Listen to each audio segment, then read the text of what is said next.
Hello class 10th। आज हम सीखेंगे 1 एम्पियर कैसे निकालना है कि 1 एम्पियर 1 कूलम और 1 सेकंड से क्या रिलेशन है। तो देखिए हमारे पास फार्मूला है I इज टू आपके एनसीईआरटी के हिसाब से चल रहे हैं I equals to Q upon T। अगर हमारे पास आपको पता है कि करंट I जो है इलेक्ट्रिक करंट है, उसकी SI यूनिट जो है वो एम्पियर है।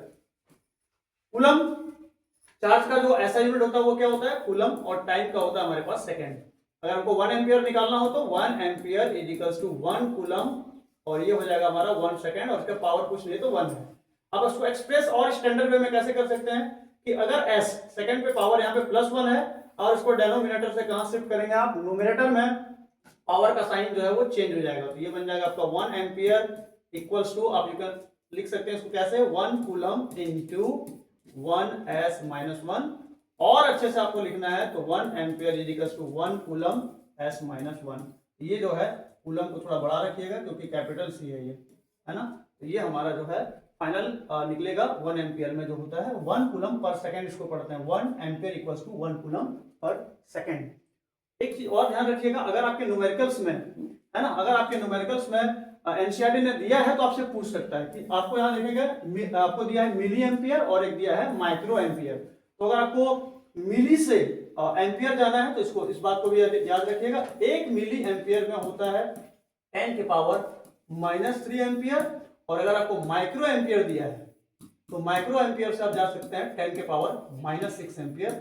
ये कंसेप्ट को बिल्कुल आप अच्छे से याद रखिए, क्योंकि न्यूमेरिकल्स में अगर आपको मिली और माइक्रो में दिया है तो सबसे पहले उसको आप एम्पियर में कन्वर्ट करेंगे, तभी न्यूमेरिकल को सॉल्व करेंगे। क्यों एम्पियर में कन्वर्ट करेंगे, क्योंकि एम्पियर जो हमारा है वो कैसा यूनिट है, एसआई यूनिट है।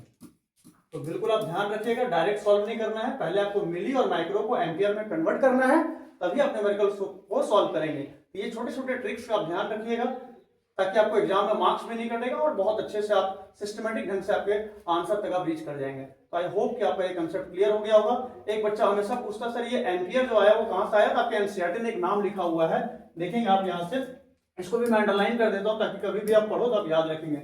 यहाँ आपको दिख रहा होगा एंड्री मैरी एम्पियर जो है एक साइंटिस्ट थे, और इन्हीं के नाम पे जो है इलेक्ट्रिक करंट का यूनिट रखा गया। इलेक्ट्रिक करंट का जो ऐसा यूनिट रखा गया है एम्पियर, एक साइंटिस्ट थे, इनका नाम है एंड्री मैरी एम्पियर। आप देख सकते हैं इनका डेट ऑफ बर्थ जो है, अगर मैं एक बार इरेज करके दिखाऊं तो इनका डेट ऑफ बर्थ जो है वो 1775 से लेके 1836 तक है इनका।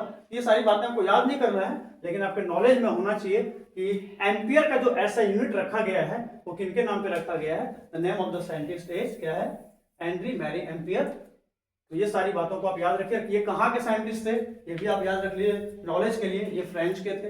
ये बेसिक चीजें जब आप एनसीईआरटी को पढ़ते हैं तो थोड़ा सा लाइन बाय लाइन पढ़िए, नॉलेज और ज्यादा होता है और कंसेप्ट जो है और ज्यादा क्लियर होता है। जनरली बच्चे एनसीईआरटी पढ़ते नहीं है। मैं रिक्वेस्ट करूंगा सारे बच्चों को लाइन बाय लाइन पढ़िए और एक एक पॉइंट्स को का मीनिंग को आप समझिए कि मिली एम्पियर को कैसे बदलना है, माइक्रो को कैसे बदलना है, ये सारी चीजों का भी आप ध्यान रखेंगे। आई होप कि एक छोटे से वीडियो में आपको ये पूरे पेज का जो है हमने आपको क्लियर कर लिया है। हाँ, चार्ज ऑफ इलेक्ट्रॉन की वैल्यू भी आप याद रखिए, भले आपको वैल्यू दिया जाता है लेकिन चार्ज ऑफ इलेक्ट्रॉन की वैल्यू आप हमेशा याद रखिए 1.6 इंटू 10 के पावर -19, और ये चार्ज है तो यहाँ पे कूलम लगाना है।